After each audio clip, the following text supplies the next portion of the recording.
வாழ்க்கையில யாருமே ஹோப்லெஸ்ஸா சோர்வடைஞ்சிட்டாங்க அப்படின்னா என்ன இதுக்கே இப்படி சோர்வடைஞ்சிட்டேன் நிமிர்ந்து நில்லு எதுவா இருந்தாலும் ஃபேஸ் பண்ண அப்படின்னு ஒரு கான்பிடன்ஸ் பூஸ்ட் கொடுப்பாங்க. அந்த மாதிரி டைட்டில்லயே ஒரு சூப்பர் கான்பிடன்ஸ் பூஸ்ட் வச்சிருக்க நிமிர்ந்து நில் டீமோட தான் இன்னைக்கு நம்ம சந்திப்போமா at cinema cafe. And thanks a lot for coming director Samuthirakani sir and Jayam Ravi. முதல்ல எடுத்தவனே எங்களுக்கு தந்தியில எக்ஸ்க்ளூசிவா தீபாவளி செலிப்ரேஷன்ஸ் எங்க கூட செலிப்ரேட் பண்றது இப்ப ரீகால் பண்ணும்போது ரொம்பவே சந்தோஷமா இருந்தது. So how is the celebrations நிமிர்ந்து நில்லுக்கு? எல்லாமே வண்டர்ஃபுல் செலிப்ரேஷன்ஸ் தான். முதல்ல உங்களுக்கும் நேயர்கள் அனைவருக்கும் வணக்கம். ஒரு சந்தோஷமான விஷயம், நீங்க சொன்ன மாதிரி முதல்ல வந்து தீபாவளி செலிப்ரேஷன்ஸ்க்காக வந்திருந்தீங்க காரைக்குடியில ஷூட் பண்ணும்போது. ஸோ அதுதான் வந்து நிமிர்ந்து நெல்லுக்கான ஒரு டிவி லான்ச் மாதிரி ஆயிடுச்சு.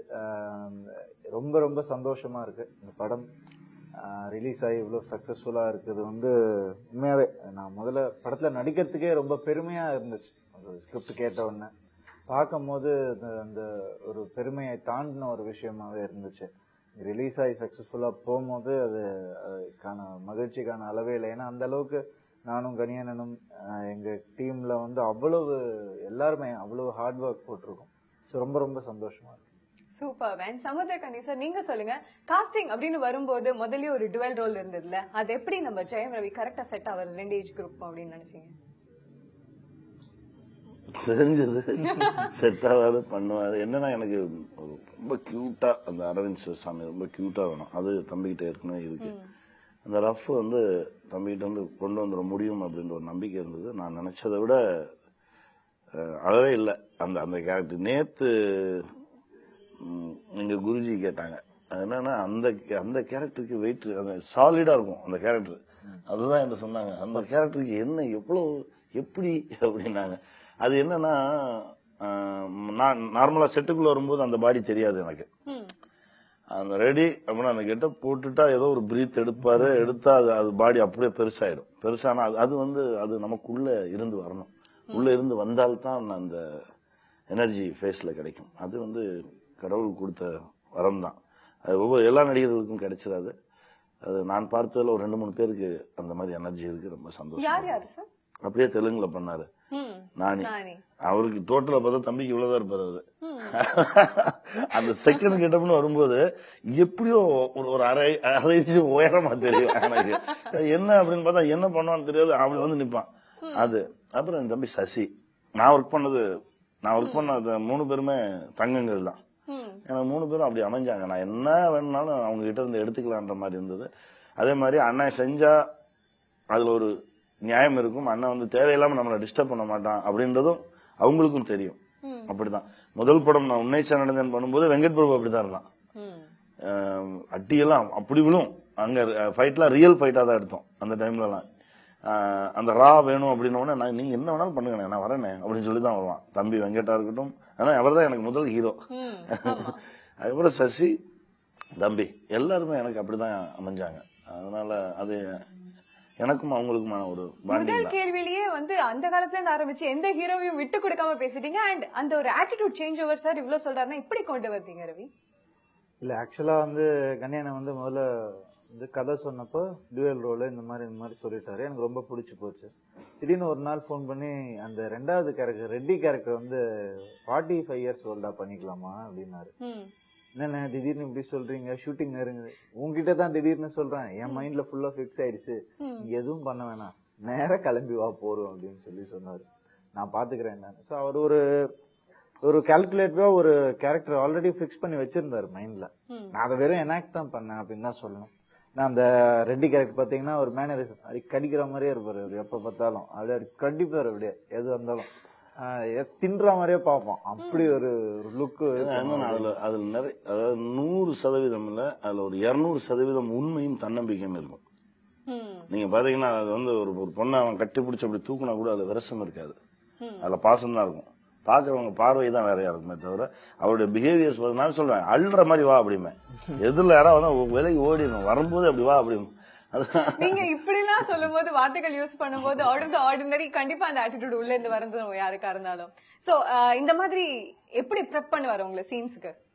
எனக்கு முதல்ல வார்த்தையா சொல்லிடுவார், வார்த்தையா சொல்லுவாரு. அதாவது என்னன்னா அரவிந்த் கேரக்டர் பொறுத்த வரைக்கும் அவர் சொல்லுவாரு, இந்த சமுதாயத்துக்கு நீ ஒரு 2 வயசு குழந்தைப்பா, அது பேச்சுவாக்குல அது சொல்லிட்டாரு. எனக்கு அது ரொம்ப பிடிச்சு போச்சு அந்த வார்த்தை. சோ ஒரு குழந்தை என்ன பண்ணும், எதை பார்த்தாலும் கேள்வி கேட்கும், நான் ஏன் இப்படி இருக்கணும்னு வந்து பிரச்சனை பண்ணும், நீங்க சொல்றது நான் ஏன் கேட்கணும் அப்படிலாம் கேட்கும். சோ அந்த மாதிரி ஒரு ஒரு ஒரு வளர்ந்த ஒரு குழந்தை தான் அரவிந்த் சிவசாமின்ற ஒரு கேரக்டர். அப்படி இருக்கும் அது பார்க்கும் போது. அது வந்து ஒரு வார்த்தையா சொல்லும் போது நான் சில வந்து ரெட்டி கேரக்டர் பண்ணியே காட்டுவார். இந்த மாதிரி பண்ண, நீ பயப்படாத, உனக்கு நல்லா இருக்கும், ஆனா இது கொஞ்சம் ஓவரா தெரியுதானே, இப்படி தெரியுதா அப்படி தெரியுதா, அதெல்லாம் ஒண்ணுமே இல்ல, நீ பண்ணிட்டு வந்து பார்க்க போற, தைரியமா பண்ணு அப்படின்னு சொல்லுவாரு. அப்படியே பண்ணிட்டு வந்து பார்த்தா கரெக்டா இருக்கும். அது ஒரு புதுசாவும் இருக்கும். நான் முதல்ல வந்து நான் ரசிச்ச, என்னையே வந்து ரசிச்ச, அதாவது என்னுடைய கேரக்டர் ரசிச்சது வந்து ரெட்டி கேரக்டர். அதாவது கிளைமேக்ஸ்ல கிட்டத்தட்ட ரெட்டிக்காக கண் கலங்கி எல்லாருமே, அதான் முரட்டு பயலாம் நம்ம நண்பங்க இருக்காங்க, யாரு நம்ம நாயகன். ஆமா, முரணே அவன் எதுக்குமே எந்த சென்டிமெண்ட்டையும் பார்க்க காசு கொடுத்தா கூட அழமாட்டான். ஆமா, அவன் அன்னைக்கு படம் வந்துட்டு, எப்பா என்னப்பா எனக்கு அவன் என்னமோ செய்யறான்ப்பா எனக்குள்ள அப்படின்னா நான் சொன்னேன், அதுதான்டா சக்சஸ். நான் சொல்லும் போது தம்பிட்டா தான் சொன்னேன், இவன் படம் ஃபுல்லா ஸ்கோர் பண்ணி வந்திருப்பான் அரவிந்த், கரெக்டா ஒரு 1.5 மணி நேரம், அதுக்கப்புறம் ஒரு 25 நிமிஷம், அதாவது 1 hour 40 நிமிஷம் ஸ்கோர் பண்ணிருப்பான் அரவிந்த் கேரக்டர். 1 hour 40 நிமிஷத்துக்கு அப்புறம் தான் ரெட்டி என்டர் ஆகி பேலன்ஸ் இருக்க 40 நிமிஷத்துல மொத்தமா எல்லாத்தையும் காலி பண்ணிடலாம். அதுதான் அந்த எனர்ஜி, அதுதான் அந்த எனர்ஜி. எப்பவுமே நம்ம, நீங்க இப்போ சொன்னீங்க தெரியுமா, நம்ம சோர்ந்து இருக்கும்போது ஒரு எனர்ஜி கிடைக்கும்னு, இது வந்து என்னன்னா அந்த மாதிரி எனர்ஜெட்டிக்கான கேரக்டரை பார்த்தாலே பாக்குறவங்களுக்கு ஒரு எனர்ஜி வரும். நான் தான் சொல்றேன், வெள்ளாசுற மாதிரி வா. என்னன்னா ரெட்டி நடந்து போறான் அப்படின்னா இங்கிட்டு ஒரு 2 அடி ஃப்ரீயா இருக்கணும், இங்கிட்டு ஒரு 2 அடி ஃப்ரீயா இருக்கணும். ஏன்னா உள்ள வந்தானா அடிதான் விழும், அந்த மாதிரிதான் இருக்கும், அந்த மாதிரிதான் இருக்கும் அந்த கேரக்டர். அப்படி நீங்க வர்றவன ஒருத்தர் நீங்க பாத்தீங்கன்னாலே பாக்குறவங்களுக்கு அவ்வளவு சந்தோஷமா இருக்கும். இந்த கேரக்டர் நீங்க எப்படி சார் பெர்சானிஃபை பண்ணீங்க? உங்களோட இமேஜினேஷன் வளர்ந்த ஒரு கேரக்டரா? பாதி ரெட்டி நானு நினைச்சேன் சார், அதான் பர்சனலா எங்கேயாவது வந்துதான். பாதி ரெட்டி நானு, மீதி ரெட்டி நான் தம்பிக்காக நான் பார்த்த இன்னும் 2-3 கேரக்டர்களை வச்சு நான் எடுத்து வச்சு. Okay, Reddy number 1, Reddy number 2, இதுக்கப்புறம் எல்லாருமே உங்களை வந்து ரெட்டிக்காரன் தான் கூப்பிடுவாங்க அப்படின்னு நினைக்கிறேன். ஏன்னா அப்படி ஒரு சார் சொல்லும் போது எங்களுக்கு மைண்ட்ல வந்து ரவி எப்படி பார்க்க போறோம் ஸ்கிரீன்ல அப்படின்னு பார்த்தாச்சு, ஆடியன்ஸ் நிறைய பேர் பார்த்திருப்பாங்க. அண்ட் சோ ரொம்ப டியர்லியா அந்த கேரக்டர் உருவாகிட்டு இருக்காரு. 2 ஹீரோ அப்படின்னும் போது 2 ஹீரோயின் ஆப்வியஸ்லி. சோ ஹீரோயின்ஸ் எப்படி அவங்கள அந்த கேரக்டருக்குள்ள புகுத்துனீங்க? ஆக்சுவலா அமலா பால் பண்ணணும்னு டிசைட் பண்ணோம். என்னன்னா தமிழ் தெலுங்குனால எனக்கு 2 லாங்குவேஜ்லயும் ஒரே ஹீரோயினா தான் நல்லா இருக்கும் அப்படின்னு தோணுச்சு. நான் அதுல வந்து இந்த பக்கத்து வீட்டு பொண்ணு மாதிரி இருக்கணும். அது வந்து என்னன்னா இந்த அரவிந்தனுக்கு மொத்தமா ஆப்போசிட். அரவிந்தன் வந்து 100% உண்மை மட்டுமே பேசுவேன்னு சொல்றாரு. உலகத்துல இருக்க எல்லா சித்தாந்த வேதாந்தங்களையும் படிச்ச ஒரு ஆளு. அவ அப்படியே பார்த்தா ஒரு நாளைக்கு மினிமம் 10 பொய் சொல்லுவேன் மேக்சிமம். அப்படின்னா அது கணக்கு கிடையாது அப்படின்னு ஒரு நார்மலான ஒரு காமன் கேள். அவ சொல்ல ரோட்ல போகும்போது 4 பேர் நான் கிண்டல் பண்ணாங்கன்னா அதுல ஒருத்தனை பார்த்து நான் சிரிப்பேன். அப்பதான் அடுத்த நாள் போகும்போது மீதி 3 பேர் இருந்து அவன் என்னை காப்பாத்துவான். நான் சிரிச்சது போய் தான், ஆனா சிரிக்கணும் அப்படின்னு சொல்ற ஒரு கேரக்டர். அவகிட்ட நான் அமலா கிட்ட கதை சொல்லும் போது அந்த ஒரு சீக்வன்ஸ்ல அந்த போலீஸ் ஸ்டேஷன் விட்டு வெளியில வரும்போது வருவான், வெறும் 100 ரூபா பஸ்ல போய், பர்ஸ் போய், ரோட்ல போய், ஸ்டேஷன் போய், 2500 ரூபாய் பணம் போய், ஒரு 4 பூரா போய், தேவையா அப்படின்பா. அப்படியே அடுத்து ஒரு 8 சீன் கழிச்சு அந்த பிரச்சனை கண்டினியூ ஆகி அப்புறம் ஒரு கோர்ட் போய், ஜெயிலு போய், ஒரு 14 நாள் ரிமாண்ட் வந்து திரும்ப வந்து பைக் இன்ஜின் போய், அவனா நான் அந்த செகண்ட் செக்மெண்ட் சீன் வரும்போது நான் திரும்ப ஆரம்பிக்கிறேன். வெறும் 100 ரூபா பஸ்ல போயினோடனே அவங்க சொல்ல ஆரம்பிச்சாங்க, பர்ஸ் போய், இது போய், கோர்ட்டு போய், ஜெயில் போய், பைக் இன்ஜின் போய், கரெக்டா சார் அப்படின்னா. அதுக்கப்புறம் சொல்லிட்டேன், சார் அந்த பொண்ணு ஓகே கரெக்டா இருக்கு. என்ன அது வந்து ரெட்டி பர்சனாலிட்டிக்கு, ரெட்டி கூட நிக்கிறதுக்கு அந்த ஸ்டாண்டர்ட் பர்சனாலிட்டியில ஒரு பொண்ணு வேணும்னு தேடணும். அதுக்கு எந்த மாதிரி ஒரு கேரக்டர் ஃபிக்ஸ் பண்ணிருந்தீங்க உங்க மைண்ட்ல? ரெட்டிக்கு இவ்ளோ இமேஜினேஷன் இருந்தது, அவங்களுக்கு வரக்கூடிய ஹீரோயின் எப்படி இமேஜின் பண்ணிருந்தீங்க? ரெட்டி யார் சொன்னா அடங்குவான்னு ஒண்ணு இருக்குல்ல, அந்த மாதிரி ஒரு பர்சனாலிட்டி இருக்கணும். அது கிட்டத்தட்ட ஒரு அந்த ரெட்டி கேரக்டர் டாமினேட் பண்ற மாதிரி ஒரு பிசிக் இருக்கணும். அப்ப தேடி பார்க்கும்போது நம்ம கன்னடத்துல அவங்க ராகினி வந்து நிறைய படங்கள் பண்ணிட்டு லீடிங் ஹீரோயின், அவங்கள அப்ரோச் பண்ணோம். அவங்க ஒண்ணுமே சொல்ல, ஏன்னா என்னோட படம் நாடோடிகள் கன்னடால பெரிய ஹிட், போராளி நான் தான் போய் பண்ணேன் அங்க, அது பெரிய ஹிட். அப்படின்னு நான் சொன்னோடனே, சார் உங்க படமா, நான் எதுவுமே கேட்கல, எத்தனை நாள் சொன்ன, வெறும் 20 நிமிஷம் தான் ஒரு சாங் இருக்கும், அது இல்லாம ஒரு 4-5 சீன்ஸ் இருக்கும். பட் ஆனா அதுக்குள்ள ஒரு நிறைய அர்த்தம் இருக்கும். நான் அந்த பொண்ணை வச்சுதான் சொல்ல வச்சிருப்பேன், பஞ்சபூதங்கள் இந்த உலகத்துல இருக்க எல்லா உயிர்களுக்கும் பொதுவானது, அதை எனக்கு உனக்குன்னு சொந்தம் கொண்டாடினீங்கன்னா கடவுளோட சாபத்துக்கு ஆளாயிருவீங்க அப்படின்பா. பஞ்சபூதம் தெரியுமில உங்களுக்கு? அது வந்து இப்பதான் நம்ம நீருக்கு போடுற சண்டை இருக்குல்ல, அதை ரொம்ப நாசுக்கா சொல்ல வச்சிருப்பேன். அதே மாதிரி 4 ஸ்டேட்ல இருக்கக்கூடிய ஏதாவது நான் நார்மலா எப்படி பார்ப்பேன்னா, இப்ப சதர்ன் ஸ்டேட்ஸ் எடுத்து நம்ம 4 ஸ்டேட் ஒன்னா இருந்துட்டோம்னு வச்சுக்கோங்களேன், ஆர்ட்ல இருக்கட்டும் எதுல இல்ல நம்மள அடிச்சுக்க முடியாது. இந்தியால நம்ம அடிச்சுக்க முடியாது. நம்ம ஒருத்தருக்கு அடிச்சிட்டு இருக்கனாலதான் இன்னைக்கு இந்தியன் மூவிஸ்னால ஹிந்தி படம் போயிட்டாங்க. நம்ம 4 ஸ்டேட் ஒன்னா, அதுக்குதான் இப்ப நம்ம அதை ஒய்டாக்குறதுக்கான முயற்சி தான் நிமிர்ந்து நெல். தமிழ் அரவிந்த் சிவசாமி, தெலுங்கு கேரக்டர் நம்ம நரசிம்மா ரெட்டி வரும். அது இல்லாம இன்னும் மத்த 2 கேரக்டர், ஒரு மலையாளத்துல நிறைய 130 படம் 140 படம் பண்ணவர். பிளஸ் நம்ம தமிழ்ல 6 மெழுகுவத்திகள்னு ஒரு படம் பண்ணி விகடன் நாள் சிறந்த வில்லன் தேர்ந்தெடுக்கப்பட்டவர் அனில் மேனன். அவர் தான் இதுல வில்லன். அப்புறம் கன்னடத்துல இருக்க ஆர்டிஸ்ட் ஒருத்தர். என்னன்னா இப்ப இந்த படம் பாத்தீங்கன்னா 4 ஸ்டேட்டும் உள்ள இருக்கும். இல்ல சேரணும். நான் தான் சொல்ல, இப்ப நான் தமிழ்ல பண்ணிட்டேன், தெலுங்குல பண்ணிட்டேன், கன்னடத்துல பண்ணிட்டேன், மலையாளத்துல படம் பண்ணிட்டேன். எனக்கு என்னன்னா நம்ம 4 ஸ்டேட்டும் ஆர்ட்ல ஒன்னா இருந்தோம்னா, ஆர்ட் தான் ஒரு கண்ட்ரியோட மொத்த மதிப்பையும் மரியாதையும் வெளியே கொண்டு வருது. நம்ம 4 பேரும் ஒன்னா இருந்தோம்னா யாராலையுமே நம்ம அசைக்க முடியாதுன்றது என்னுடைய கருத்து. அதற்கான முயற்சியில தான் எல்லாத்தையும் அப்படியே ஒண்ணு சேர்க்கிறதே எடுத்துக்கிட்டு இருக்கேன். இப்ப இந்த படம் பண்ணிட்டு இருக்கும்போது நிமிர்ந்து ஷூட்டிங்ல இருக்கும்போதே புனித் சார் என்கிட்ட கேட்டாரு, சார் இதையும் அப்படி ஆரம்பிச்சிடும். நான் சொன்னேன் 2 எடுக்கிறதுக்கே முடியல, நாக்கு தள்ளுது, முடிச்சிட்டு வரேன் அவ்வளவு. அதுதான் அந்த எனர்ஜி, அந்த ஒரு விஷயங்கள் தான்.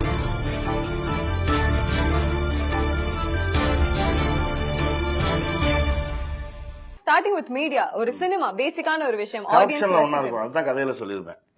உங்க பேரு அறிவானந்தம், நீங்க பசவையா, நீங்க கங்காராஜ், நீங்க அனில் மேனன், தனித்தனியா வந்தீங்களா சேர்ந்து வந்தீங்களா அப்படின்னா எல்லாரும் சேர்ந்து ஒற்றுமையா தான் வந்திருக்கோம் அப்படின்னா. அப்பதான் சொன்னான் தேசிய ஒருமைப்பாடு நம்ம நாட்டுல ஊழல்ல மட்டும்தான்டா இருக்கு, மத்தபடி குடிக்க கூட தண்ணி தர மாட்டோம், ஒருத்தருக்கு ஒருத்தர் அடிச்சுக்குவோம்.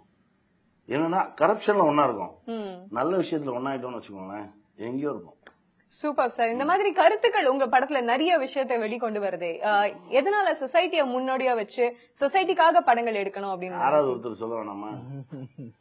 போகும்போது ஒருத்தர் இடிச்சுக்கிட்டு முட்டி மோதிக்கிட்டு தான் அலைஞ்சுக்கிட்டு இருக்கோம், யாராவது ஒருத்தர் பேசுவோம். ஆனால் என்னன்னா இதை மட்டும் நான் பேசினேன்னா பார்க்க மாட்டாங்க. நாடோடிகள் படம் பண்ணும்போது தம்பி படம் முடிச்சு ரிலீஸ் ஆயிடுச்சு, பாலாண்ணா என்கிட்ட சொல்றாரு, எப்ப உன் படத்தை ஒரு 1 மணி நேரம் 50 நிமிஷத்துக்கு கட் பண்ணி கொடுப்பா அப்படின்னாரு. நான் வேற ஒண்ணுமே சொல்ல, நேரம் எடிட்டருக்கு ஃபோன் பண்ணேன், சாங்கை கட் பண்ணேன், ஃபைட்டை கட் பண்ணேன், அந்த காமெடி சீன்லாம் கட் பண்ணேன், எல்லாத்தையும் கட் பண்ண அதே வந்துச்சு 1:52 வந்துச்சு, அண்ணனுக்கு அனுப்பிச்சிருங்க அப்படின்னு. ஆனா இந்த எக்ஸ்ட்ரா இருந்த ஒரு 50 நிமிஷம் இருக்குல்ல, அதுதான் இவங்களை சிரிக்க வச்சது, இவங்களை விளையாட வச்சது, பாட்டுக்கு ஆட வச்சது, சண்டை காட்சி. இதை அப்படியே எடுத்துட்டீங்கன்னு வச்சுக்கோங்களேன், ராவா கதை மட்டும் இருக்கும். நிமிர்ந்த நிலை அதுதான். எங்கெங்கெல்லாம் எதை சேர்க்கணுமோ அதெல்லாம் கரெக்டா அளவுப்படி நான் சொல்லியே தான் இருப்பேன். இங்க சிரிப்பாங்க, இங்க கை தட்டுவாங்க, இங்க சைலண்ட் ஆவாங்க, இங்க கண் கலங்குவாங்க அப்படின்னு என் கையிலே இருக்கும் பேப்பர். நான் சொன்னதை தாண்டி நம்ம ஆடியன்ஸ் ரியாக்ட் பண்ணுவாங்க.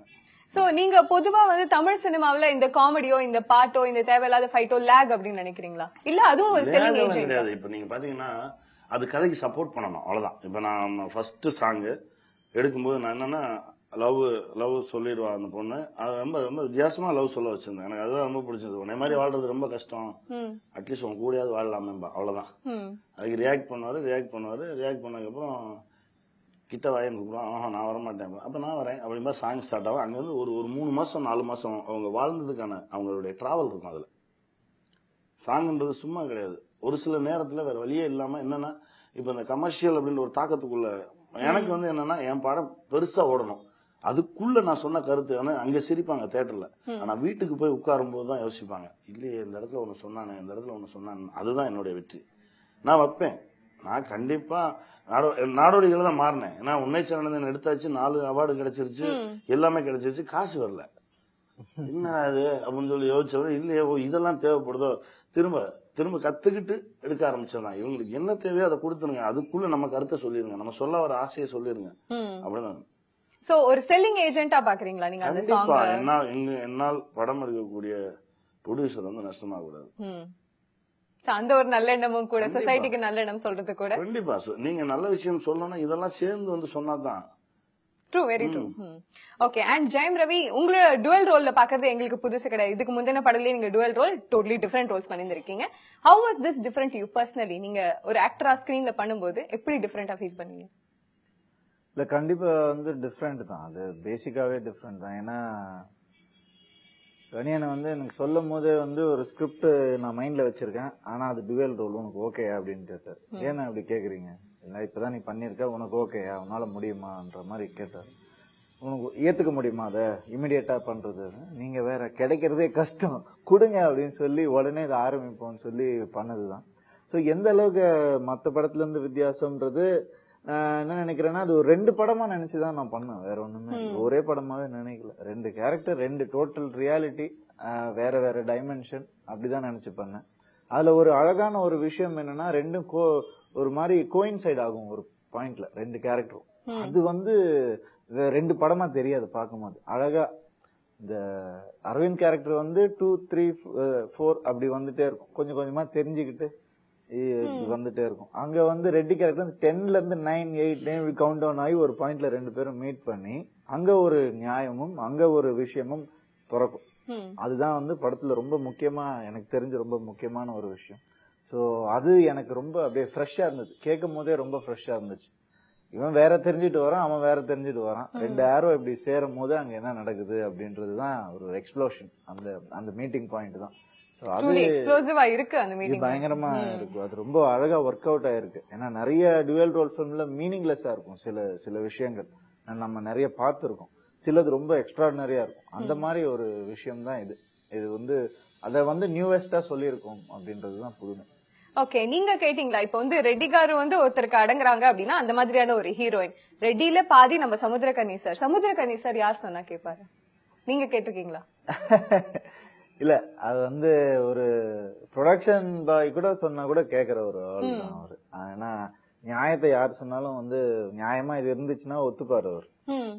இப்ப நான் கூட நிறைய சொன்னேன், இது இப்படி பண்ணலாம் அப்படி பண்ணலாம்னா சிலது வேண்டாம்னு சொல்லிடுவாரு, இதுதான் கரெக்டா இருக்கும்னு சொல்லுவாரு. சிலது அவருக்கே நியாயமாப்பட்ட பண்ணு, நல்லா இருக்கு பண்ணு அப்படின்னு சொல்லிடுவாரு.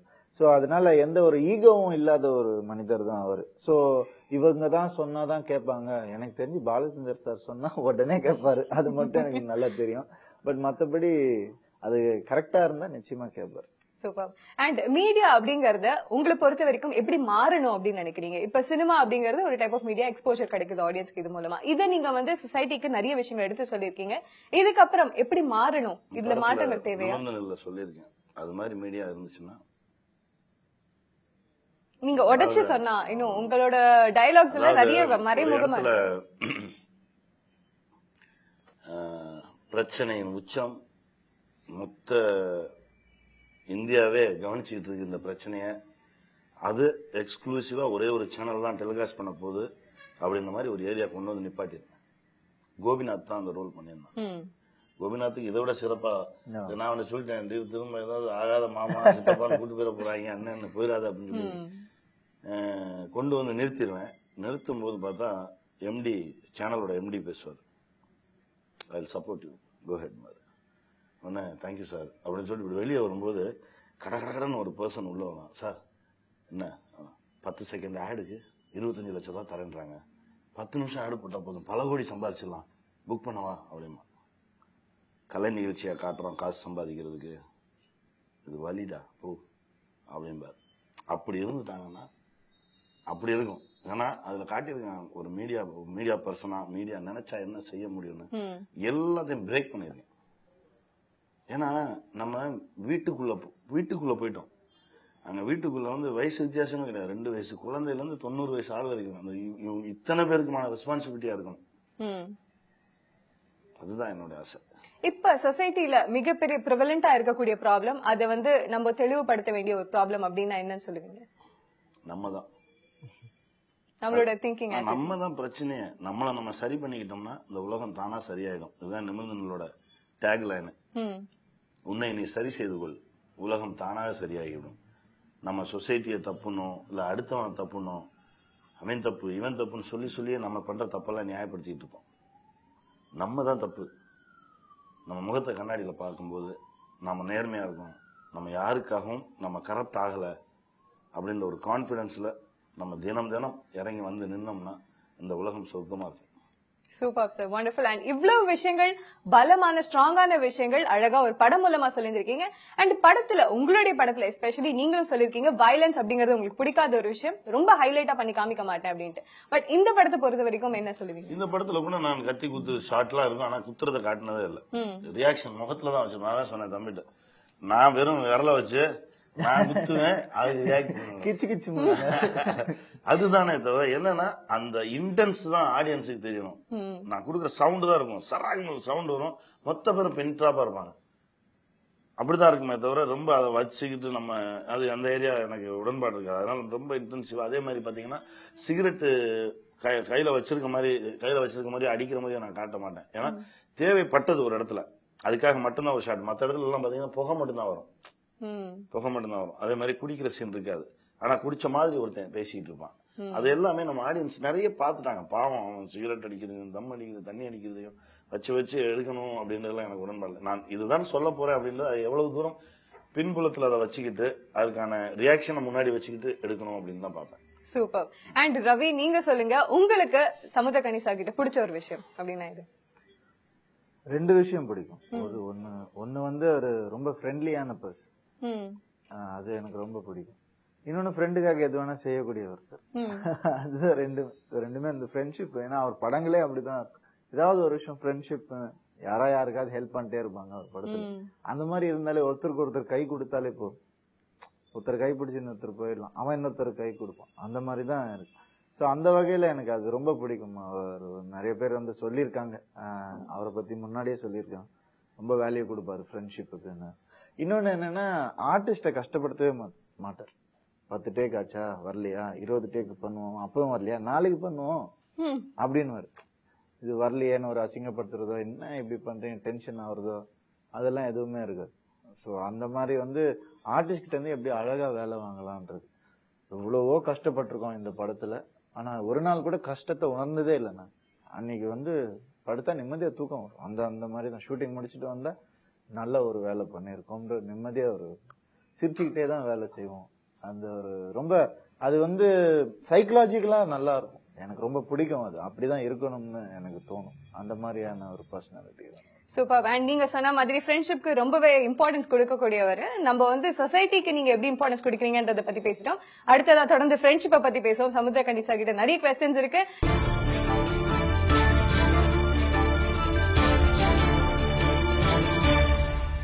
சோ ஃப்ரெண்ட்ஷிப் அப்படினா உங்களுடைய டெஃபினிஷன் என்ன? நான் சொல்றேன், உன்னை சரண் என்னுடைய ஃபர்ஸ்ட் படத்தோட டேக்லைன் அது. இறைவா, என் நண்பனிடமிருந்து என்னை காப்பாற்று, என் எதிரியை நான் பார்த்துக் கொள்கிறேன். ஏன்னா எதிரினா இவன் தான் எதிரின்னு தெரியும், நம்ம அடிச்சிடலாம். ஆனா கூடவே நின்று குத்துறாமாங்க. அதுதான் சுந்தரபாண்டியனை தூக்கி பிரபாகர் வச்சிருக்கோம் கிளைமேக்ஸ்ல. கூடவே இருக்கலாம். என்னன்னா நல்ல நண்பனை தேர்ந்தெடுப்பது மட்டுமே தான். அது நம்ம கையில தேர்ந்தெடுக்கிறதுலாம் இல்ல, தேர்ந்தெடுப்பதுன்னு சொல்லியிருக்காங்க முன்னோர்கள். ஆனா நட்பை எங்க போய் தேர்ந்தெடுக்கிறது? இவர் கூட பழகலாம், இவர் கூட பழகக்கூடாது அப்படின்னா பழகி பார்த்ததுக்கு அப்புறம் தான் தெரியும் அது நல்ல நட்பா கெட்ட நட்பான்னு. அப்படி ஆனால் நம்ம வேண்டுவதே என்னன்னா, ஒரு நல்ல நண்பனை எனக்கு கொடு அப்படின்னு கடவுள்கிட்ட வேண்டதுதான். அது நல்ல நண்பனா இல்லையான்னு இப்ப தெரியாது. இன்னும் கொஞ்சம் காலங்கள் கழித்து வாழ்க்கையின் கடைசி காலகட்டத்தில் இருக்கும்போது திரும்பி பார்ப்போம்ல, அப்பதான் எவ்வளவு தூரம் நம்ம கூட யார் டிராவல் பண்ணி வந்திருக்காங்கன்னு தெரியும். கரெக்ட். இப்போ உங்களுடைய படங்கள்ல மேஜரா லவ் அப்படிங்கறத விட ஃப்ரெண்ட்ஷிப் அப்படிங்கிறதுக்கு அதிக வெயிட்டேஜ் இருக்கக்கூடிய காரணம்? எனக்கு என் வாழ்வும் அவங்களால தான், என் தாழ்வும் அவங்களால தான். நிறைய பிரச்சனைகளையும் அவங்களால சந்திச்சிருக்கேன், நிறைய மகிழ்ச்சிகளையும் அவங்களால சந்திச்சிருக்கேன், வெற்றியும் அவங்களால சந்திச்சிருக்கேன். அதனால என்னன்னா, நான் பழகினதுல வந்து தப்பான நண்பர்களின் சதவிகிதம் கம்மி. ஒரு 20-25% தான் அப்படி இருந்திருக்கும். மீது 75% வந்து அற்புதமான நண்பர்கள், எல்லா ஏஜ் குரூப்லயும். அதாவது என்னன்னா, ஒரு 50 வயசு 55 வயசு இருக்கிறவங்க எல்லாம் வாடா போடான்னு கூப்பிடுவேன். ஆமா, அறிவே இல்லையாடா உனக்கு. அவங்களும் அதே மாதிரி, மாப்பிள்ள என்ன மாப்பிள்ள இப்படி பேசிடுவான். சசி இப்படியே பார்ப்பான். சசி இப்படியே பார்த்துட்டு, என்னண்ணே அவன் அந்த நம்பியார் சாரு சோகன் சாரை தவிர உனக்கு எல்லாருமே ஃப்ரெண்ட்ஸா இருப்பாங்க.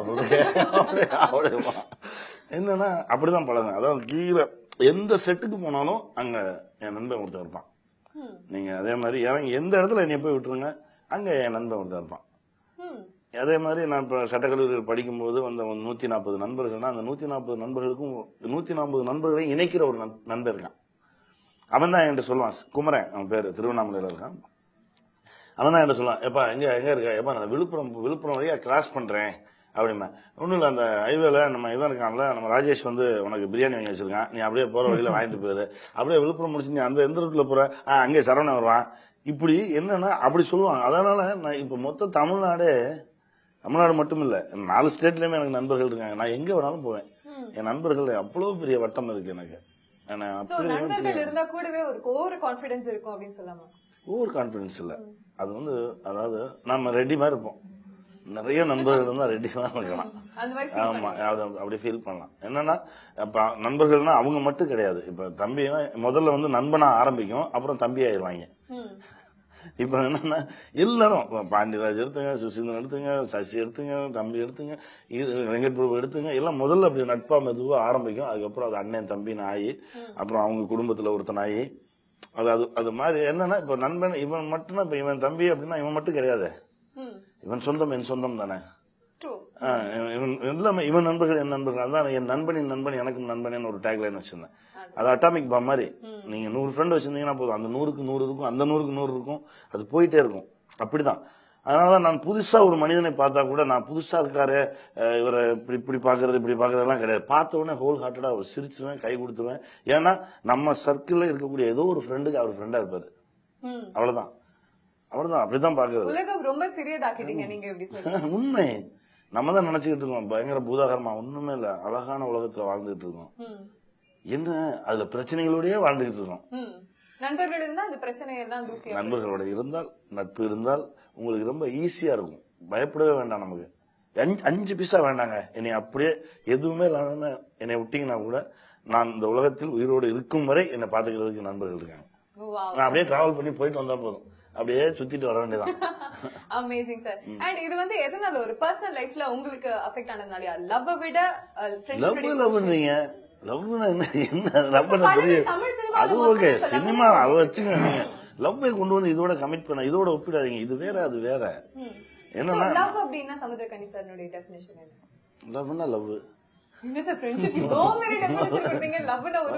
அதான் ஒரு ஆணுக்கும் பெண்ணுக்குமான ஒரு அற்புதமான ஒரு உறவு தான் காதல். அதுக்குள்ளேயே பாத்தீங்கன்னா நட்பு இருக்கும். முதல்ல நட்பா தான் ஸ்டார்ட் பண்ணுவாங்க. இவனுக்கும் அவளுக்கும் ஒரு கள்ளத்தனம் இருக்கு. முதல்ல காதல் வந்தாலே கள்ளத்தனம் வந்துரும்ல. முதல்ல நட்பா தான் ஆரம்பிப்பாங்க. ஏன்னா அடுத்த தப்பா நினைச்சு அப்புறம் ஒரு பாயிண்ட் மெதுவா சமயம் பார்த்து ஏதோ இந்த பிப்ரவரி 14 ஏதோ ஒரு நாள் மெதுவா நைஸா சொல்லுவாரு, இதை சொல்றது இவ்வளவு நாள் ஆச்சா அப்படின்னு சொல்லி அப்படியே கிளம்பிடு வண்டி. ஆனால் எதுவாக இருந்தாலும் பேஸ் நட்பு தான். Super sir. இவ்வளவு ஷார்ட் டைம்ல எவ்வளவு இன்ஸ்பைரிங்கான வேர்ட்ஸ் நிறைய சொல்லிருக்கீங்க நீங்க. அண்ட் ஜெயம் ரவி சார், நீங்க ஃபைட் சீன்ஸ் எல்லாம் ப்ரிப்பேர் ஆகும்போது என்ன சொல்லி அனுப்புவாருங்கன்னா? இல்ல சார், அவர் வந்து முதல்ல பண்ணி பாத்துருவாரு சில இதெல்லாம், இது ஆர்டிஸ்டால முடியுமா. ஏன்னா அவரும் ஆர்டிஸ்ட்ன்றதுனால அவர் ஆர்டிஸ்டோட பெயினும் அது என்ன வேணும் அதுக்குன்றது நல்லா தெரியும். இது ஹியூமன்லி பாசிபிளா பண்ண முடியுமா, எந்த எலும்பு உடைய வாய்ப்பு இருக்கு எல்லாம் அவருக்கு தெரியும்.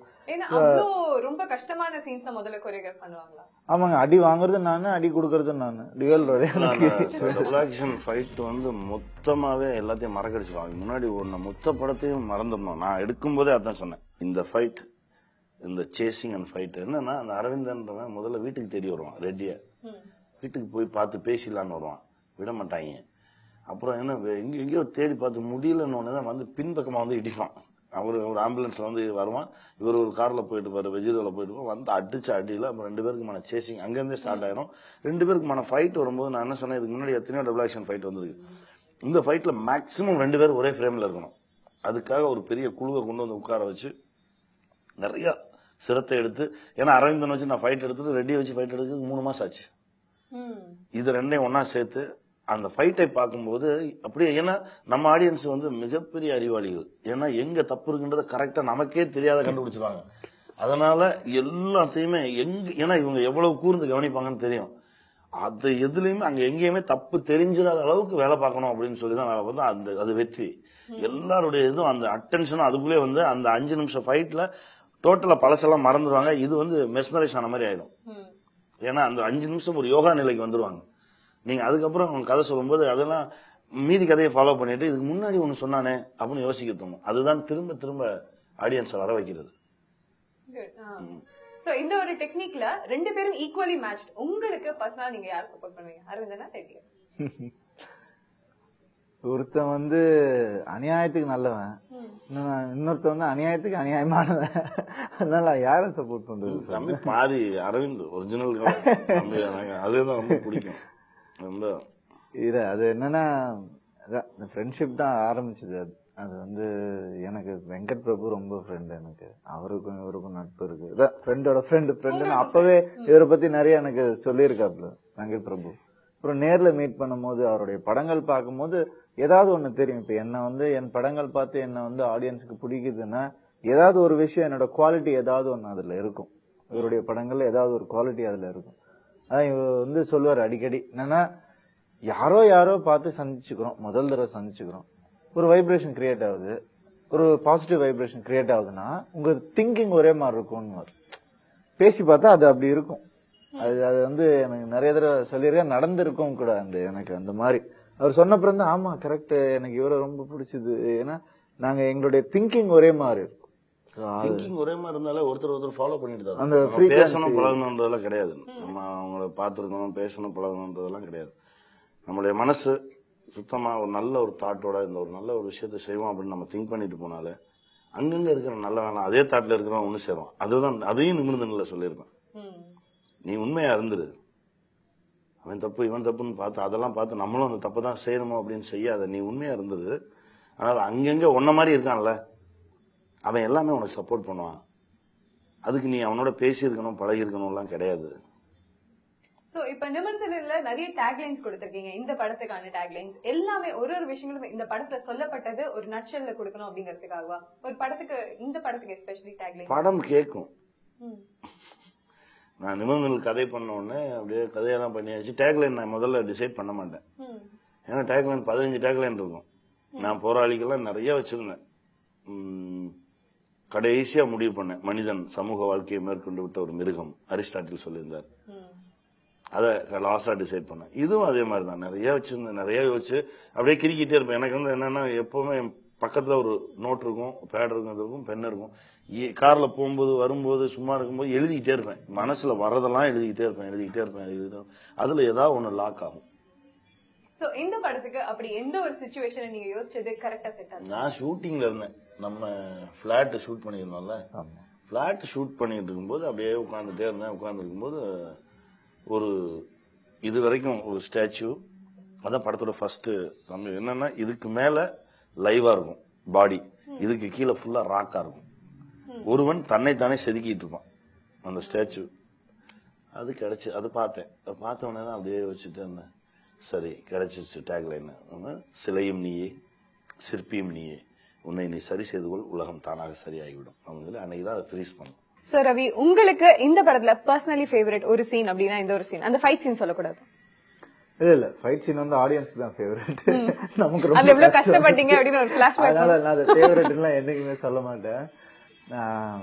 எனக்கு வந்து கோபிநாத் கூட பேசுற இன்டர்வல் சீன் தான். அந்த சீன் வந்து என்னன்னா அது பீக் ஆஃப் த படம் வந்து இன்ட்ரோல கிளைமேக்ஸ். அதுதான் இந்த கிராஃப் இப்படி போய் அங்க நிக்கும், அதுக்கப்புறம் இறங்கவே இருக்காது, அங்கே இருக்கும் கிளைமேக்ஸ் வரைக்கும். அந்த மாதிரியான ஒரு சீன் அது. அதுல இன்னைக்கும் வந்து எனக்கு வந்து ஞாபகம் இருக்கிற எல்லா டைலாக்ஸுமே ஞாபகம் இருக்கு எனக்கு மோஸ்ட்லி. ஏன்னா எல்லாமே உணர்ந்து தான் பேசினேன் நான். பெண்களை பத்தி சொல்ற விஷயமா இருக்கும். அதே மாதிரி வந்து கொத்து கொத்தா செத்தாங்க, நம்ம தாய்மார்களும் தங்கச்சிமார்களும் இறக்குமே எல்லாம் கொல்லப்பட்டாங்க. என்ன செய்ய முடிஞ்சது, என்ன செஞ்சோம், நம்ம இங்க உட்காந்து உச்சி கொட்டிட்டு ஐபிஎல் பார்த்துட்டு இருந்தோம் அப்படின்ற ஒரு அதெல்லாம் வந்து டயலாகா கேட்கும்போது அந்த சீனோட பார்க்கும்போது அப்படி ஒரு எஃபெக்ட் ஏற்பட்டுச்சு. அதே மாதிரி வந்து ஒவ்வொரு 22 நிமிஷத்துக்கும் ஒரு பெண் கற்பழிக்கப்படுறான். சர்வே சொல்லுது, ஆண்களா பிறந்த ஒவ்வொருத்தரும் தலை குனியணும்.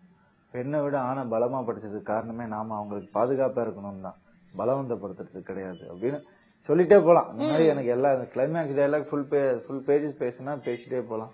சோ அது ரொம்ப சீரியஸ்லி ஒரு ஹீரோவா இருந்து நீங்க பேசுறதை விட இந்த மாதிரி சமூகத்துல ஒருத்தர் இருந்தா அவரு சொசைட்டிக்கே ஒரு ஹீரோவா தான் இருந்திருப்பாரு இல்லையா? அதான் சொல்லுவாரு. என்னன்னா 40 வயசுக்கு மேல இருக்கவங்க என்னோட அம்மா, என்னோட வயசுல சின்னவங்க தம்பி தங்கச்சி மூத்தவங்க அண்ணாக்கா, உங்க குடும்பத்துல ஒருத்தரா என்ன சேர்த்துக்க மாட்டீங்களா அப்படின்னு.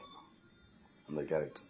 எங்கேயோ கடை கோடியில ஒரு அயன் பண்ற கடையில நின்னு பாத்துக்கிட்டு இருக்கேன், கத்துவான், தம்பி அண்ணன் நான் இருக்கேன்டா உனக்கு. நான் சொன்னேன்ல, நீங்க நல்லவங்களா இருந்துருங்க, பயப்படவே வேண்டாம், 4 சோத்துக்குள்ள நம்ம வீடு, நம்ம அப்பா, நம்ம அம்மா, நம்ம தம்பி, இதை தாண்டி நமக்கு யாருமே இல்லை அப்படின்னு சொல்லி அதுக்குள்ளேயே வண்டி ஓட்டிகிட்டே இருக்காதீங்க, மனசை விசாலமா வைங்க, இந்த உலகமே உங்க வீடு, எல்லாரும் உங்க சொந்தக்காரங்க தான். ஆமா, எல்லாரும் உங்க சொந்தக்காரங்க தான், எல்லாருமே உங்களை நேசிக்க தயாரா இருக்காங்க, உங்களை பாத்துக்க தயாரா இருக்காங்க. எல்லாரும் மனசுக்குள்ளேயுமே இருக்கு அந்த ஆசை. ஆனா அந்த மனசு தான் அந்த ஓப்பன் ஆக மாட்டேங்குது. ஓப்பன் ஆகிட்டா போதும், எப்படி இருக்கும்.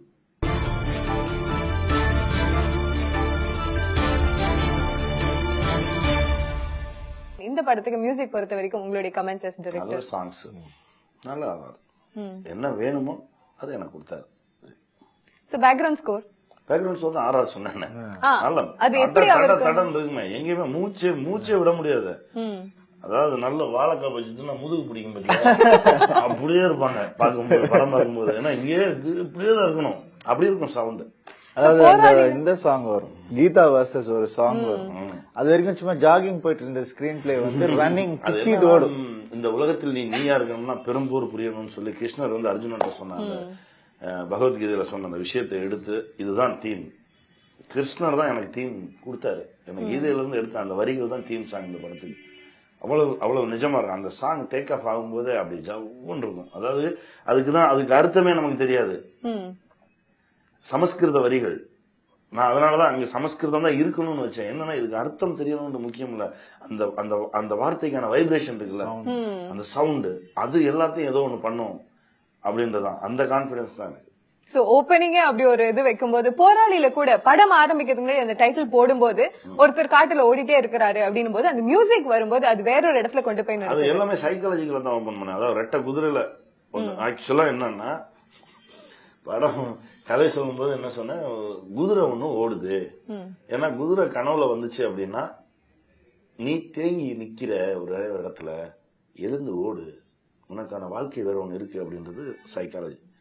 அது படிச்சிருந்ததுனால நான் சொன்னேன், குதிரை ஒண்ணு ஓடி வருது, டக்குன்னு முழிச்சிட்டு அங்க இருந்து எஸ்கேப் ஆனா அப்படின்னு கதையை சொல்லிட்டேன். நானும் சசியும் பிளைட்ல போயிட்டு இருக்கோம், அந்த ஏசியன் கேம்ஸ் ஆட் ஒண்ணு இருந்தது, ரெட்டை குதிரை ஒருத்தன் நின்று இருந்தாங்க.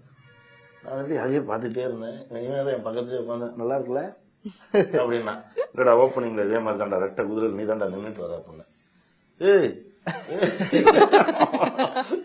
குதிரை தானே வருதுன்னு சொன்னேன். இல்லடா நீ நின்று வா, அது ஒரு பெரிய ஒரு மாசு. அதுக்கப்புறம் சாதாரண கதை தானே சொல்றேன், அதுதான் அங்க நான் சொன்ன கமர்ஷியல்.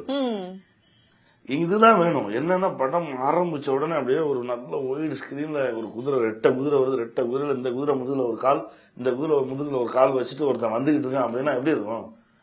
அது ரியலா வந்தான். அதுதான் எனக்கு ரொம்ப ஆச்சரியமா. என்னன்னா சொல்லி முடிச்ச உடனே நேரா போய் குதிரை காட்ட போய் இந்த குதிரை அந்த புறகுறெல்லாம் வாங்கிட்டு அது கூடவே டிராவல் பண்ணி, அப்புறம் பார்த்தா நார்மலா இருந்த சசி அதுக்கு தெரியும், அந்த காஸ்டியூம் எல்லாம் போட்டோடனே குதிரை வேற யாரும் நினைச்சிருச்சு. திரும்ப அந்த காஸ்டியூமோடய ஒரு 2 நாள் அது கூட இருந்து, அதுக்கப்புறம் என்ன ஏறி கரெக்டான ரோப் செட்டப் எல்லாம் வச்சு கரெக்டா 2 குதிரை அவன் நின்று வந்தான். அதுதான் அந்த உழைப்பு தானே. Super sir. இப்படி போராளியோட ஓப்பனிங் இருந்தது, உங்களுடைய ஓப்பனிங் உங்களுக்கு எப்படி எக்ஸ்பிளைன் பண்ணாங்க, அது எப்படி ஒரு மாற்றம் அடைஞ்சது? இல்ல அதாவது இது வந்து நான் சொன்ன மாதிரி 1 2 3 4 படிப்படியா அது வந்து மாறிக்கிட்டே போகிற ஒரு ரோல். ஆப்போசிட்ல ஒண்ணு இருக்கு, படிப்படியா இறங்கிட்டே வர ஒரு ரோல் இருக்கு. ஒரே கேரக்டர்ல 2 டைமென்ஷன். இந்த அரவிந்த் கேரக்டர். சோ முதல்ல எனக்கு சொன்ன ஸ்கிரீன் பிளே முதல்ல ஓப்பனிங்க, உலகத்துல எல்லாம் நல்ல விஷயங்களும் கற்றவன், பைபிள் குரான் கீதை எல்லாமே கற்றவன், ராமகிருஷ்ண மிஷன்ல படிச்சுட்டு அப்புறம் ஒரு கிறிஸ்டியன் இன்ஸ்டிடியூஷன்ல படிச்சுட்டு இந்த சமுதாயத்து கிட்ட இருந்து கொஞ்சம் அவேயா இருந்து நல்ல விஷயங்களை கத்துக்கிட்டு உள்ள வந்த உடனே அவனுக்கு என்ன நடக்குது, வந்த உடனே கேவலமா ஒரு திட்டுவாங்க. வந்த ஃபர்ஸ்ட் ஷாட்டே அவனை திட்டுறதுதான், வீட்டுல சொல்லிட்டு வந்துட்டு புறம்போக அப்படின்ற மாதிரி ஒரு, அவனுக்கு அது கேட்கும் போது அந்த சவுண்டே அவனுக்கு பிடிக்காது. என்னடா ஃபர்ஸ்ட் டைம் ஒரு இடத்துக்கு வந்திருக்கோம் இப்படி இருக்குதே அப்படின்னு சொல்லி போற இடம் எல்லாம் அசிங்கமா இருக்கும். போற இடம் எல்லாம் இவன் மைண்ட்ல இருந்தது வேறையா இருக்கும். அப்பதான் மாஸ்டருக்கு போன் பண்ணி கேட்பான், இதுக்கா என்ன இதெல்லாம் படிக்க வச்சீங்க, இதுதான் உலகம்னா எனக்கு இதை சொல்லி கொடுத்துருக்கலாமே மாஸ்டர் அப்படின்னு கேட்கிற ஒரு கேரக்டர் தான். இதை விட என்ன ஓப்பனிங் வேணும்? அதாவது இது வேற உலகமா இருக்கு அது அப்படின்றது. அதுக்கு முன்னாடியே நான் எந்த ஹீரோ வச்சு பண்ணணும்னு நீங்க சொன்ன அந்த ஹார்ஸ் தான். அதை தாண்டிய பவர்ஃபுல் ஓப்பனிங் இருக்கு. என் தம்பி கதைக்குள்ள போயிட்டாப்ல. நான் சொன்னல அந்த சிலை தம்பி வச்சு தான் ஷூட் பண்ணிருப்பேன். இது கீழே இதா இருக்கும். ஃபர்ஸ்ட் ஷாட்டு ஒரு நல்ல உளி. அந்த உளி ஒரு கல்லுல வச்சு அடிக்கிற அடியில அந்த உளி தான் ஹீரோ பார்த்துட்டு இருக்க பார்வையாளன் மண்டையில் அடிக்கிற மாதிரி இருக்கணும். நங்குன்னு விழுந்தா அப்படி கையை தூக்குனா 2 கண்ணு மட்டும் காட்டுவேன். அந்த கண்ணு மட்டும் ஓப்பன் ஆகும். அதாவது கல்லையே செஞ்ச உருவான அந்த உடம்பு மாதிரி இருக்கும். இதுக்கு மேல இதுக்கு கீழே ஃபுல்லாவே பாறையா இருக்கும். ஒரு மலையின் உச்சியில இருப்பான் அவன். அதுதான் நான் அதுல குதிரையை வச்ச மாதிரி யோசிச்சதான் இதுல இது மெட்டபாரிக்கா இருக்கு சார். நாங்க பாக்கும்போது ஒரு குதிரையா தான் பாக்குறோம். நீங்க எக்ஸ்பிளைன் பண்ணும்போது இன்னும் அதனுடைய உள்ள அர்த்தங்கள் புரியுது. சோ ஆரம்பமே இவ்வளவு பவர்ஃபுல்லான ஒரு சீன், போக போக இது டெவலப் பண்ணும்போது ஈக்குவலி மேட்ச்ல ஒரு சீன்லயும் ஏதான விஷயங்கள் சொல்லணும் அப்படின்ற மாதிரியான ஒரு கருத்துக்கள் இருக்கு. கண்டிப்பா நான் படம் பாக்குற பார்வையாளனோடு பேசுவேன் திரையில இருந்து. அது கொஞ்சம் கூர்ந்து கவனிச்சீங்கன்னா தெரியும். இன்டராக்டிவ் என்னன்னா ஒண்ணுமே இல்ல. இப்ப தம்பி சொன்னார்ல சீன் வெளியில வரும்போது ரொம்ப கேவலமான வார்த்தையை திட்டிட்டு போவான்னு. என்னன்னா அவன் போறது நோ என்ட்ரியில போயிட்டு இருப்பான். இவரை திட்டிட்டு போயிட்டு இருப்பான். அவன் போறது நோ என்ட்ரியில போயிட்டு இருப்பான். இவன் போறவனை பார்த்துட்டு அந்த நோ என்ட்ரி போர்டை பார்த்துட்டு அப்படியே அங்க பார்ப்பான். அப்படியே பிளாஷ் ஆகும். அதுக்கு அடுத்து ஓபன் பண்ணுவோம். ஸ்மோக்கிங் இஸ் அஃபென்ஸ் அப்படின்னு போடுது. அது மாதிரியே சிகரெட்டை பொறுத்ததுக்கு அந்த கயிறை தீ பொழிச்சு வச்சிருப்பாங்க. அதுலயே ஸ்மோக் இருக்கும். பார்த்துட்டே போவான். இவன் மனநிலை ஒண்ணு, அங்க இருக்கக்கூடிய விஷுவல் மனநிலை ஒண்ணு. அது ரெண்டுக்குமான இன்டராக்ஷன் தான் பார்வையாளனுக்கும் எனக்குமான இன்டராக்ஷன். நான் பேசிட்டே இருப்பேன் ஆடியன்ஸோட. என்னன்னா நீங்க இன்னும் எடுத்துக்கிட்டீங்கன்னா இன்னும் ஈஸியா சொல்லணும்னா நாடோடிகள்ல ஹீரோட இன்ட்ரோடக்ஷன் சீன்ல வச்சிருப்பேன். அவங்க அப்பா பேரு, அவங்க அப்பா பேரு, அவங்க அப்பா பேரு பார்த்துட்டு இருக்கும் போதே நான் கேள்வி கேட்க தான் அப்பா பேரு நினைப்பாங்க, தாத்தா பேரு நினைப்பாங்க. அடுத்த அதுக்கு தெரியாது. பாட்டி சொல்லும் அடுத்து தெரியலையான்றோம். இப்ப இவன் சொல்லுவான் அவருக்கு அப்பா பேருது, அவருக்கு அப்பா பேருது, அவருக்கு அப்பா பேருது. நம்ம குடும்பம் பர்மால பஞ்சமலைக்கு வந்ததுமா. என்னன்னா இந்த மாதிரி ஒரு கேள்வி எழுப்புனீங்கன்னா பார்த்துட்டு இருக்க பார்வையாளர்களுக்குள்ள அந்த கேள்வி வரும். அந்த மாதிரி கேள்வியை தான் நிமிர்ந்து நில ஒவ்வொரு சீனும் எழுப்பிக்கிட்டே இருக்கும். இவங்க நம்ம கூட பேசிக்கிட்டே வந்துகிட்டே இருப்பாங்க ஆடியன்ஸ். டெஃபினெட்லி. சோ இப்போ கமர்ஷியல் ஆஸ்பெக்ட்ஸ் அப்படின்னா இந்த படத்துல என்னன்னு சொல்லுவீங்க? படமே. ஆமா படமே தான். கமர்ஷியல்ன்றது ஒரு குத்து சாங்கும் இதுவும் நீங்க தப்பா நினைச்சுக்கிட்டு இருக்கீங்க. அது கிடையாது. பாக்குற பார்வையாளன் கை தட்டி மகிழணும். அதுக்காக நான் சம்பந்தமா ஒருத்தர் திட்டிக்கிட்டோ அடிச்சுக்கிட்டோ எல்லாம் நகைச்சுவை இருக்கவே இருக்காது. நம்ம பார்வையாளன் அற்புதமான பார்வையாளன். ஒண்ணுமே இல்ல. ஸ்பீட் லிமிட் 30 கிலோமீட்டர் இருக்கும். தம்பி 50ல வந்தவர் அப்படியே 30 ஆக்குவாரு. பின்னாடி உட்காந்து அப்படியே எட்டி பார்ப்பான் சூரி. ரூல்ஸ் அப்படிமா ஃபாலோ பண்ணு சொல்லிட்டு இருக்கும்போது பான்னு ஒரு இது பஸ்ஸோட ஹார்ன் சவுண்ட் கேட்கும். அப்படி திரும்பி பார்த்தா நடு ரோட்ல தேராடா ஓட்டுறீங்க போங்கடா அப்படிமா. அப்பதான் தம்பி சூரி சொல்லுவான் எல்லாரும் ஃபாலோ பண்ணாதான் ரூல்ஸ், நாம மட்டும் ஃபாலோ பண்ணா ஃபூல்ஸ். ஒண்ணு வேகமா போ இல்லைன்னா ஓரங்கிட்ட ஏத்தி விட்டு போயிருவாங்க. இப்படியே போகும். அவன் அப்படியே சொல்லுவான். அவர் பிரச்சனை அவர் சொல்லிட்டு போவார். என்னன்னா எவன் தாலி இருந்தாலும் 4 சிங்கிள் நான் ஓட்டி ஆகணும், இல்லன்னா எனக்கு எல்லாம் மெமோ வரும். ஏன்னா ரோடு குண்டும் குழியுமா இருக்கலாம், ரோட்ல 1000 டிராபிக் இருக்கலாம். ஆனால் அவர் அம்பத்தூர் போயிட்டு வரணும் அப்படின்னா 4 வாட்டி போயிட்டு வந்துடணும். அவர் அங்க போய் ஏங்க ரோடு இதா இருந்துச்சுங்க அப்படின்னா அவரை விட மாட்டாங்க. அவருக்கான மெமோ போயிடும். அவருக்கு அந்த பிரச்சனை போயிட்டு இருக்கவருக்கு வேற ஒரு பிரச்சனை. இவ்வளவு பிரச்சனைகள் நடுவில் பார்த்தா ஒரு பெரிய பென்ஸ் கார ஒரு ஆட்டோவை BMW கார் லேசா டச் பண்ணிடும். அதுக்கு நடு ரோட்ல நிறுத்தி பஞ்சாயத்து பண்ணிட்டு இருப்பாங்க. ஒரு 100 பேர் நின்றுட்டு இருப்பாங்க பைக்ல கார்ல. ஏன் நிக்கிறோன்னே தெரியாம ஹார்ன் மட்டும் அடிச்சுட்டு பீன் விதவிதமா ஹார்ன் அடிச்சு நின்றுட்டே இருப்பாங்க. நின்றுருக்கீங்களா அந்த மாதிரி அடுத்தவங்க பண்ற பஞ்சாயத்துக்கு? படம் பார்க்க வர்ற 90% பேர் அந்த பிரச்சனையை ஃபேஸ் பண்ணிருப்பாங்க. யாரோ பண்ற பிரச்சனைக்கு காரணமே இல்லாம இவங்க ரோட்ல நின்று இருப்பாங்க. அதெல்லாம் ஏன் வைக்கிறேன்னா நான் என்ன இப்படி நான் இந்த மாதிரி ஒரு பிரச்சனையை ஃபேஸ் பண்ணேன், நான் பார்த்துட்டு இருந்தேன், அடுத்தவன் பண்ற தப்புக்கெல்லாம் நான் அஃபெக்ட் ஆனேன் அப்படின்னு ஆட்டோமேட்டிக்கா ஆடியன்ஸ் மனசுல ஏறிக்கிட்டே இருக்கும். அதான் இன்ஜெக்ட் பண்றது. இப்படி ஏத்தி ஏத்தி ஏத்தி ஏத்தி ஒரு இடத்துல கொண்டு வரும்போது ஆமா நானும் அரவிந்த் சிவசாமி தானே, நானும் அவனும் ஒண்ணு தானே, நான் இப்படிதானே வந்தேன் சென்னைக்கு, என்ன ஏன் இப்படி மாத்திட்டாங்க எல்லாருமே சேர்ந்து. ஆனா மாறாம இருப்பான் கடைசி வரைக்கும். நான் மாற மாட்டேன். அப்படி நீங்க இருக்கீங்களா அப்படின்னு ஆடியன்ஸ் கிட்ட தன்னை தானே எவாலுவேட் பண்ணிடுவாங்க. சூப்பர். நிறைய விஷயங்கள் பேசணும் சார். ரொம்ப ரொம்ப நன்றி. And especially about friendship and all. உங்களுடைய பல படங்களை பத்தியும் பேசணும். ரொம்ப ரொம்ப நன்றி. அண்ட் தொடர்ந்து படங்கள் எங்களுக்கு வந்துட்டே இருக்கணும். And Ravi to you two.